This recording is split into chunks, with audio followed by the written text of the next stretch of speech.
at St. Patrick's Cathedral in downtown Charleston. That's where we find News 2's Matt Bice. Good morning, Matt.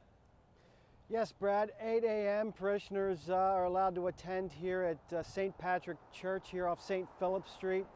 Of course, Pope Benedict XVI decided he would make his resignation official. He is stepping down. News 2's Larry Collins has been working closely with community leaders, including North Charleston's new top cop.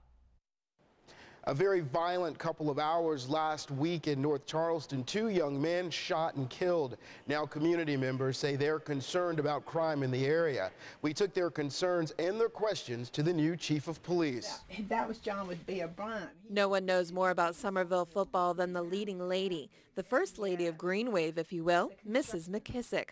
Keeping her husband's legacy intact, even if it does mean giving up an entire room of her home. When the McKissicks moved into their Somerville home over 59 years ago, they never would have guessed that this room would one day be taken over by all Somerville and Green Wave football. Oh, no, we never had any idea it would end up like this. Once a playroom, it is now a trophy room, a shrine to all the good that football and one coach can do in a community. He won the Power of Influence Award, so that was a nice one. John McKissick came to Somerville back in 1952. The photo that appeared in the newspaper to announce the hire is now sewn into a quilt by family members. But he was just blessed that he, got off on a good start. Miss Joanne has been there from the very beginning, cutting out articles and keeping the mementos dating back to season 1. A historian for Somerville before a historian was even needed. All those articles in the newspaper, I just started cutting them out and putting them in, never realizing it would amount to anything other than for his enjoyment. He's never looked at any of them. Really? He has never looked at any of them. I said, maybe when you retire, you can sit down and look at all your scrapbooks. He said, I don't think so. Retire. It's the dreaded word in the McKissick household. No one knows what day it'll come or what coach can do when he is not coaching anymore. Oh, heaven only knows. I don't know what he'll do, and he doesn't know either, and then it really bothers him because he thinks about it a lot. So I'm thinking really hard and trying to come up with something that he can do because I don't think it's going to work for us both to be in the house all day together. When you have done the same job for 60-plus years and the job has become your life, it is hard to say goodbye. He made that. He was in there. The 10 most beautiful people. Andy Wantor, News 2. It's an old school bus now called the Cannabis. Yes, it is a play on words, but it is a serious situation. It's a multi-state, multi-city tour dedicated to spreading information about the quest to legalize marijuana. It's a big green machine. The bus is green and loud and proud. Spreading a message. It's personal when you call a person a criminal when they're not committing a crime. 1 mile at a time. The goal is to be big with this. I didn't want to be in a city council meeting. And as the Cannabis crawls across the country, the movement seems to be catching fire. Come to our town, come to our city. We'll rally the people together. We're ready for you. Let's do this. Sparking conversation about the legalization of marijuana. Hey, if I can drive this bus around the country, bright green, surely people can get out and start talking about some sensible marijuana reform.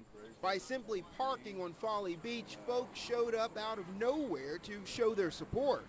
20,000 people this week have decided to follow us, come out to the bus. We've got people who are helping with donations. There are people providing meals. Everyday citizens sharing their money and personal stories about how the criminalization of marijuana has affected their lives. In '94, my brother who was dying of AIDS, his doctor told me, get him some marijuana. I had to go downtown Atlanta into some really shady places. I was scared to death. I shouldn't have had to do that. A big green bus bringing attention to a growing movement that's been around for years, but now lending a symbol to rally around. I've always been kind of afraid to speak out, but I'm tired of being afraid. The bus is filled with literature about the medicinal uses of marijuana and even political strategies. To rally the country, rally the voters, let the politicians know. Hoping to send a smoke signal to Washington. So we have petitions that we're gathering in each state. Also, we're taking copies of all the petitions to the president. And in case you're wondering, we are told this is a clean bus, no illegal substances, and when it's operational, everyone is sober. On Folly Beach, I'm Larry Collins, News 2. While the original document still exists in Washington, D.C., the significance of the Emancipation Proclamation echoed through the streets of downtown Charleston today. Happy New Year! We want the whole world to know that we have been emancipated, we're free, and we're making a difference. They're making the streets of downtown Charleston certainly look different as many organizations paraded in honor of the anniversary, while educating younger generations. Basically to highlight to them where we've been to where we're going to in the future. Well, as you can see, there were dozens of cars and floats out here today to celebrate something that happened 150 years ago. Reporting from downtown Charleston, I'm Haley Hernandez, News 2.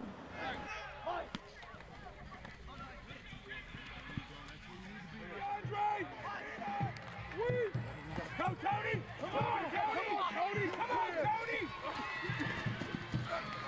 Grab up! Come on, Tony! Tony, you got forces back inside!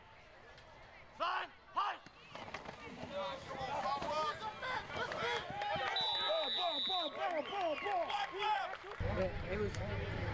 Ball!